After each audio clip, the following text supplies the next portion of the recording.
আসসালামু আলাইকুম প্রাণপ্রিয় শিক্ষার্থীরা, তোমাদের এইচএসসি ইংলিশ সেকেন্ড পেপারের প্যারাগ্রাফ নিয়ে তোমরা অনেক টেনশনে আছো, বিশেষ করে ডেসক্রিপটিভ প্যারাগ্রাফে। এই প্যারাগ্রাফগুলো তোমরা কিভাবে পড়বে, কিভাবে শিখবে, কোনো টেকনিক আছে কিনা, কোনো ফরম্যাট আছে কিনা, এটা নিয়ে তোমরা খুঁজতে থাকো এবং মেসেজ করতে থাকো। তোমাদের উদ্দেশ্যে বলছি যে হ্যাঁ, ফরম্যাট টেকনিকের অভাব নেই, বাট রিলায়েবল ফরম্যাট এবং টেকনিক লাগবে। যে টেকনিক অথবা ফরম্যাট ফলো করলে তুমি ভালো মার্ক পাবে। হ্যাঁ, তোমাদের সাথে এমন একটা ফরম্যাট বা টেকনিক নিয়ে আলোচনা করব, যেই টেকনিকটা তোমার যে প্যারাগ্রাফটা আসবে ওই প্যারাগ্রাফের নাম দিয়েই তুমি মুখস্থ করে ফেলতে পারবে। হ্যাঁ, এমন একটা ফরম্যাট তোমাদের সাথে আজকে শেয়ার করব। দেখো, ভালো করার জন্য বা ভালো মার্কস পাওয়ার জন্য অবশ্যই ওই যে প্যারাগ্রাফটি আসবে ওই প্যারাগ্রাফের সাথে রিলেটেবল জিনিস লিখতে হবে। আর যদি রিলেটেবল না লিখো তাহলে কিন্তু ভালো মার্ক পাবা না। সো আমি তোমাদেরকে আর কথা না বাড়িয়ে নিয়ে যাব আমাদের মূল আলোচনায়। দেখো ডেসক্রিপটিভ প্যারাগ্রাফের তিনটা অংশ তোমাকে মাথায় রাখতে হবে। শুরুতে একটা ইন্ট্রো আসবে, মাঝখানে তোমার মেইন কথা মানে বডিতে মেইন কথা থাকবে, অ্যান্ড দেন কনক্লুশন। এই তিনটা পার্টে তুমি ডেসক্রিপটিভ প্যারাগ্রাফ লিখবা, বাট একটা প্যারাই লিখবা। খেয়াল রাখবা, প্যারাগ্রাফে কোনো প্যারা নাই, মানে শুরুটা যেভাবে করবা শেষটাও কি একভাবে লিখা শুরু করছো, তো একবারে শেষে এসে ফুল স্টপ। বাট এখানে ধরো তুমি 3 লাইন লিখলা, আবার শুরু করলা 3 লাইন লেখার পরে, এভাবে লেখা যাবে না। হ্যাঁ, ঘটনা তুমি বর্ণনার ক্ষেত্রে ইন্ট্রোটা মাথায় রাখতে হবে, মেইন জিনিস মাথায় রাখতে হবে, অ্যান্ড দেন কনক্লুশন মাথায় রাখতে হবে। বাট মাথায় রাখতে হবে যে এক প্যারায় লিখতে হবে। কি প্যারায় লিখতে হবে? এক প্যারায়। সো তোমাদেরকে জাস্ট একটা ফরম্যাট দিব, এই ফরম্যাটটা আশা করি তোমরা খুব ভালোভাবে দেখতে পাচ্ছ। প্রথমে কিভাবে শুরু করবা এটার একটা টেকনিক দিয়েছি, চাইলে তুমি এইভাবে লিখতে পারো, অথবা বিকল্প কিভাবে শুরু করতে পারো। আমি 3টা বিকল্প দিয়েছি। ধরো প্রথমে চাইলে এটা দিয়ে শুরু করতে পারো, অথবা চাইলে এটা দিয়ে শুরু করতে পারো, অথবা এটা দিয়ে শুরু করতে পারো। আর এরপর দ্বিতীয় ভাগে দেখো, দ্বিতীয় ভাগে তুমি এখানে প্যারাগ্রাফ সম্পর্কে তথ্য দিবে, অ্যান্ড দেন লাস্ট কনক্লুশন। ভুলে যাও আপাতত এগুলো ভুলে যাও, কারণ আমি তোমাদেরকে জাস্ট প্যারাগ্রাফের নাম দিয়ে পুরো প্যারাগ্রাফটা সুন্দরভাবে গুছিয়ে দিচ্ছি। আসো, আশা করি তোমরা এর আগে কখনোই এভাবে পড়োনি। আচ্ছা দেখো, ধরো আমাদের এগুলো খুব ইম্পর্টেন্ট প্যারাগ্রাফ, যেগুলো আসার সম্ভাবনা অনেক বেশি, তোমাদের পরীক্ষায় আসার সম্ভাবনা খুবই বেশি। সো এই প্যারাগ্রাফগুলি তোমরা খুব ভালোভাবে শিখবা। কিভাবে শিখবা সেটা একটু দেখাবো। দেখো টেকনিকটা কি, শুরুতেই তোমাদেরকে মনে রাখার টেকনিক দিয়েছি। ধরো তোমাদের ডেঙ্গু ফিভার আসছে, ঠিক আছে, ডেঙ্গু জ্বর আসছে। আমি তোমাদেরকে জাস্ট প্যারাগ্রাফের নাম দিয়ে, খেয়াল করে দেখো, একটু হাসি দাও সবাই, একটু হাসি দাও। জাস্ট প্যারাগ্রাফের নাম দিয়ে তোমাদেরকে প্যারাগ্রাফের মেইন জিনিসগুলো, মেইন বডিটা শিখিয়ে দিব। যেমন ডিতে কি, disease caused by Aedes mosquito. আমরা জানি এডিস মশার কারণে অথবা এডিস মশার প্রভাবে কি হয়, ডেঙ্গু রোগ হয়, তাই না, ডেঙ্গু জ্বর হয়। আবার দেখো ইতে emergency in rainy season. So এই ডেঙ্গু জ্বরটা একটু বর্ষাকালে বেশি হয়, আমরা জানি, বিস্তারটা বেশি ঘটে। এরপর দেখো এনতে নিডস অ্যাওয়ারনেস অ্যান্ড ক্লিনলিনেস। যে ডেঙ্গু প্রতিরোধে তোমার কি মনে রাখতে হবে, এনতে কি, এখানে বলা হচ্ছে নিডস অ্যাওয়ারনেস, তোমার সচেতনতা থাকতে হবে অথবা সচেতনতা বাড়াতে হবে, অ্যান্ড দেন ক্লিনলিনেস, পরিষ্কার থাকতে হবে। এরপর খেয়াল করে দেখো জিতে government and public should act together. এখানে সরকারেরও কাজ আছে এটা প্রতিরোধ করতে, এবং মানুষ ইন্ডিভিজুয়ালের কি আছে, কাজ আছে। এরপর দেখো ইউজ নেটস অ্যান্ড রিপেলেন্টস। তাহলে খেয়াল করে দেখো এখানে কিভাবে তুমি প্রতিকার করতে পারো বা প্রতিরোধ করতে পারো। অ্যান্ড দেন ইতে emergency care required in severe cases. যদি একবার মারাত্মক অবস্থা হয় সেখানে অবশ্যই ইমার্জেন্সি কেয়ার দেখাতে হবে। মানে কোনো একজন খুব বেশি আক্রান্ত হলো, অনেক বেশি ইমার্জেন্সি সিচুয়েশনে চলে গেল, তখন তোমাকে কিন্তু ইমার্জেন্সি সিচুয়েশনে ভালোভাবে তাকে কি করতে হবে, আরোগ্য লাভের জন্য চিকিৎসা করাতে হবে। সো এইখানে দেখো এই যে ডেঙ্গু দিয়ে আমরা মনে রাখলাম। আবার দেখো আমি তোমাদের যদি বলি ভিক্টরি ডে, সো এই ভিক্টরি ডেতে ভিক্টরি দিয়ে তুমি কিভাবে মনে রাখবা মেইন জিনিসগুলো। যেমন ভিতে ভিক্টরি ওভার অপারেশন, আমরা জানি ভিক্টরি নিপীড়নের বিরুদ্ধে যে জয়। তারপর দেখো আইতে ইন্ডিপেন্ডেন্স গেইনড অন 16 ডিসেম্বর। বাংলাদেশের যেহেতু ভিক্টরি ডে, অবশ্যই এটা ইন্ডিপেন্ডেন্স গেইন হয়েছিল কত, 16 ডিসেম্বর। এরপর দেখো সেলিব্রেশনস ন্যাশন ওয়াইড, এটা পুরো দেশব্যাপী হয়ে থাকে, মানে যে আয়োজনটা হয় বা যে অনুষ্ঠান হয় এটা দেশব্যাপী হয়। তারপর টিতে ট্রিবিউট টু মার্টার্স, মানে যারা শহীদদের প্রতি শ্রদ্ধা দেখানো হয়। তারপর ওতে আওয়ার প্রাইড অ্যান্ড প্যাট্রিয়টিজম। আরতে রিমেম্বারিং দ্য লিবারেশন ওয়ার। ওয়াইতে ইউথ ইন্সপায়ার্ড বাই হিস্ট্রি। দেখো জাস্ট ওই নামটা দিয়ে তুমি কতগুলো পয়েন্ট মাথায় রাখলাম। দেখো তোমার যদি পয়েন্ট মাথায় থাকে তাহলে তোমাকে নম্বর কেন দিবে না, তুমি কেন লিখে আসতে পারবে না। পয়েন্টগুলো মাথায় থাকবে এবং কিভাবে লিখে আসবে। দেখো আমি কিন্তু এখানে লিখে দিছি main description, Victory Day is a day of immense pride and emotion for the people of Bangladesh। দেখো আমি কিন্তু সুন্দরভাবে লিখে দিয়েছি, এই পিডিএফে মনে রাখার টেকনিক দিয়েছি এবং পুরো প্যারাগ্রাফ জাস্ট একটা ফরম্যাটে লিখে দিয়েছি। দেখো একটা ফরম্যাট কিভাবে তোমাদেরকে দেখাবো। ধরো এখানে পদ্মা মাল্টিপারপাস ব্রিজ এটার কথা আসলো। সো এখানে মনে রাখার টেকনিকটা আমি তোমাদেরকে দেখিয়েছি যে পদ্মাতে প্রাইড অফ বাংলাদেশ, অবশ্যই পদ্মা ব্রিজ হচ্ছে বাংলাদেশের প্রাইড।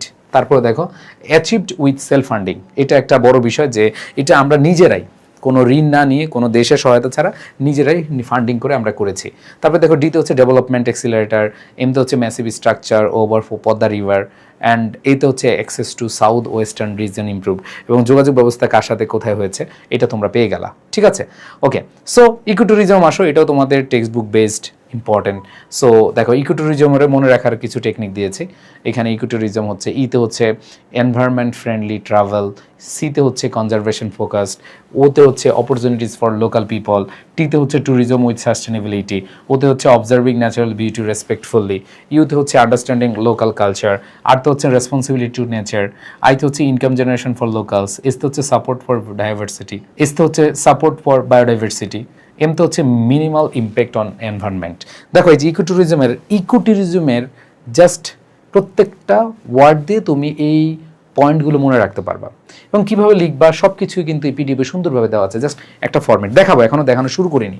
সো দেখো আমি তোমাদের যদি আরও বলি বুক ফেয়ার, সো বইমেলা।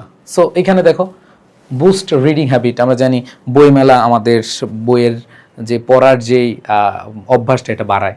ঠিক আছে, তারপরে খেয়াল করে দেখো বই পড়ার যে অভ্যাসটা, এই যে বুক ফেয়ার আমাদের বইমেলায় আমরা যখন যাই বই পড়ার অভ্যাসটা বাড়ায়, বা বই কিনতে চাই, বইয়ের প্রতি আগ্রহ বাড়ে, এই বিষয়টা। এরপরে খেয়াল করে দেখো ওতে হচ্ছে অফার্স কালচারাল এক্সপোজার, তারপরে দেখো অপরচুনিটি টু মিট অথার্স, কেতে হচ্ছে নলেজ হাব, এটা একটা নলেজ হাব। এতে হচ্ছে ফেব্রুয়ারির 21শে বুক ফেয়ার, আমাদের যে 21শে বইমেলা ফেব্রুয়ারির, এটা বুঝিয়েছে। এতে হচ্ছে অল ইজ ফ্রেন্ডলি। এবার হচ্ছে আইতে হচ্ছে ইন্সপায়ার্স ক্রিয়েটিভিটি, আরতে হচ্ছে রিফ্লেক্টস ন্যাশনাল হেরিটেজ। সো দেখো প্রত্যেকটা ওয়ার্ড দিয়ে আমরা আমাদের পয়েন্টগুলো মনে রাখবো। এখন আসো আমি তোমাদেরকে যে ফরম্যাট দিয়েছি এখানে আমি প্রত্যেকটাই মনে রাখার টেকনিক দিয়েছি। আশা করি তোমরা অনেক অনেক বেশি উপকৃত হবা। দেখো আমি তোমাদেরকে জাস্ট টেকনিকটা দেখাই এবং তোমরা সেগুলো বসাইয়া দিবা। জাস্ট ফরম্যাটটা দেখো। তো ফরম্যাটে দেখো প্রথম ভাগে বা ইন্ট্রোডাকশনে তুমি কি লিখতে পারো যে in our ever-changing world, different parts of our society and personal interest shape our experience and understanding. Various aspects of our society and personal interest influence our experiences and understanding. From key historical events and infrastructure improvements to cultural heritage and public health challenges, each aspect adds something distinctive to the fabric of our daily lives. দেখো এত বড় তোমাদের লিখতে হবে না, এত বড় লিখতে হবে না, জাস্ট তোমরা তোমাদের মতো করে সুন্দরভাবে লিখবা। চাইলে তুমি এটা এভাবে শুরু করতে পারো, অথবা বিকল্প ছোট করে যদি চাও যে আমি শুরুটা ছোট করে দিতে চাই, তুমি চাইলে ছোটটা নিতে পারো, এই যে বিকল্প দিলাম। অথবা তুমি we live in a world where continuous change influences the way we live we think, এইটাও তোমরা লিখতে পারো। সো এখানে শুরুটা এইভাবে যে কোনো একটা লিখবা, আবার তিনটা লিখে দিও না। ফরম্যাট মানে হচ্ছে তিনটা লিখতে হবে এরকম না, একটা লিখবা। তিনটা লিখছো তো ধরা খাইছো, জিরো পাবে, কারণ টিচার বুঝে যাবে তুমি ফরম্যাট লিখছো। সো এটা তোমরা একটা লিখবা যে কোনো। এবার আসো এখন তুমি প্যারাগ্রাফ সম্পর্কে এখানে তথ্য দিবে। ওই যে ডেঙ্গু, ডিতে কি হয়, হ্যাঁ ইতে কি আছে, এগুলো তোমাদের টেকনিক দিলাম। ওই টেকনিকগুলোই তুমি হচ্ছে পয়েন্ট আকারে যেগুলো পড়েছো সেগুলো প্যারা আকারে বসায় দিবা। ঠিক আছে, এক প্যারা হবে কিন্তু প্যারাগ্রাফ। আর তৃতীয় ভাগে তুমি হচ্ছে the significance of cannot be overstated, it impacts our lives in profound ways. দেখো এই যে ফরম্যাটটা আমি প্রত্যেকটা প্যারাগ্রাফে বসিয়েছি, এই ফরম্যাটটা তোমাদের এই যে যতগুলো প্যারাগ্রাফ আছে প্রত্যেকটা বসিয়েছি। তার মানে কি দাঁড়ালো, এই যে এখানে যতগুলো প্যারাগ্রাফ আছে একটা ফরম্যাটে তুমি শিখে গেছো, এক ফরম্যাট যথেষ্ট। আসো দেখাচ্ছি ডেসক্রিপটিভ প্যারাগ্রাফে তোমাদের ডেঙ্গু ফিভার। দেখো শুরুটা কি ছিল, in our ever changing world different parts of our society and personal interest shape our experiences and understanding. দেখো এখানে আমরা কিন্তু ওই যে ফরম্যাটে যা ছিল সেটা বসালাম, আমি প্রথমটাই বসালাম, বিকল্প না বসে প্রথমটা। এবার ডেঙ্গু ফিভারের যে মনে রাখার টেকনিক, এগুলাই তুমি আস্তে আস্তে সুন্দরভাবে কয়েক লাইন বসিয়ে দিবা। তোমার সবগুলো মনে থাকতে হবে এরকম না, জাস্ট যতগুলো মনে থাকে ততগুলোই তুমি সুন্দরভাবে লিখে দিবা। অ্যান্ড দেন লাস্ট দেখো কনক্লুশন দেখো, the significance of dengue fever cannot be overstated, it impacts our lives in profound ways, shaping our society and contributing to our collective health challenges. So এখানে দেখো বাকিগুলো এইভাবে বসিয়ে দিবা। তো এই ফরম্যাটটা যখন বসাবা, দেখো তুমি ইন্ট্রো দিলা, ইন্ট্রোটা এত বড় না দিয়ে তুমি ছোটও দিতে পারো। এরপরে ডেঙ্গু ফিভারের মেইন জিনিসগুলো তুমি বসালা, অ্যান্ড দেন কনক্লুশন। সো প্রত্যেকটা আমি দেখো ভিক্টরি ডে তো একইভাবে in our ever changing world different parts of our society and personal interest shape our experiences and understanding from key historical events and infrastructure improvements to cultural. So ওইটা বসালা। এরপরে victory day সম্পর্কে তুমি যেগুলো মনে রাখবা, জাস্ট কয়েকটা এই পয়েন্টগুলোর মাধ্যমে কয়েকটা বিষয় মনে রেখে সেগুলো বসায় দিবা, তাইলে ভাই তুমি নাম্বার পেয়ে যাবা। টেনশন করবা না, ভালো নম্বর পাবা। এইখানে এমন না যে অনেকে দেখি যে এক প্যারাগ্রাফে সবগুলো দিয়ে দেয়, কিন্তু এখানে না, তুমি হচ্ছে রিলায়েবল এবং রিলেটেবল জিনিস দিবা, তাহলে দেখবা যে মোটামুটি ভালো নম্বর পাবা। বুঝাতে পেরেছি? সো প্রত্যেকটা এইভাবে তোমাদেরকে দেওয়া। আশা করি এই পিডিএফটি দিয়ে তোমরা অনেক বেশি উপকৃত হবে। আর সবচেয়ে খারাপ লাগে তখন যখন দেখি আমরা যে আমাদের এই পিডিএফগুলো অনেকে প্রাইভেট ব্যাচে পড়াচ্ছে, অনেক টিচার প্রাইভেট ব্যাচে পড়াচ্ছে, বাট ক্রেডিট নাই, কিছু নাই। সো এগুলো খারাপ লাগে, কারণ এগুলো তৈরি করতে অনেক কষ্ট হয়, অনেক অ্যানালাইসিস করতে হয়, অনেক বিশ্লেষণ করে তারপরে তোমাদের সাথে এগুলো শেয়ার করতে হয়। সো প্রিয় শিক্ষার্থীরা, তোমরা যারা এই পিডিএফ পাও তোমরা অবশ্যই তোমাদের বন্ধুবান্ধবদেরকে দাও। আমার স্টুডেন্টরা হাজার হাজার লাখো লাখো স্টুডেন্ট এগুলো পাক, জ্ঞানের আলো সব জায়গায় ছড়িয়ে যাক। বাট কিছু টিচারদের উদ্দেশ্যে বলবো যে আপনারা যদি ইউজ করেন অবশ্যই ক্রেডিট দেওয়ার চেষ্টা করবেন। এটা একটা বড় মনের পরিচায়ক হিসেবে আপনাদের কাজে লাগবে ইনশাআল্লাহ। সো প্রাণপ্রিয় শিক্ষার্থীরা, আশা করি এই লিস্টিং বা ডেসক্রিপটিভ প্যারাগ্রাফ তোমাদের অনেক সহজেই তোমরা আয়ত্ত করে নিতে পারবে, এবং তার জন্যই আমার এই ছোট্ট আয়োজন। আশা করি তোমরা এগুলো ভালোভাবে পড়ে ফেলবে এবং পরীক্ষায় অনেক ভালো করবে। সবার প্রতি শুভকামনা জানিয়ে শেষ করছি, এবং তোমরা যারা আমাদের পেইড ব্যাচে ভর্তি হতে চাও নক দিও এডুকেশনে। সবার প্রতি শুভকামনা। আল্লাহ হাফেজ, আসসালামু আলাইকুম।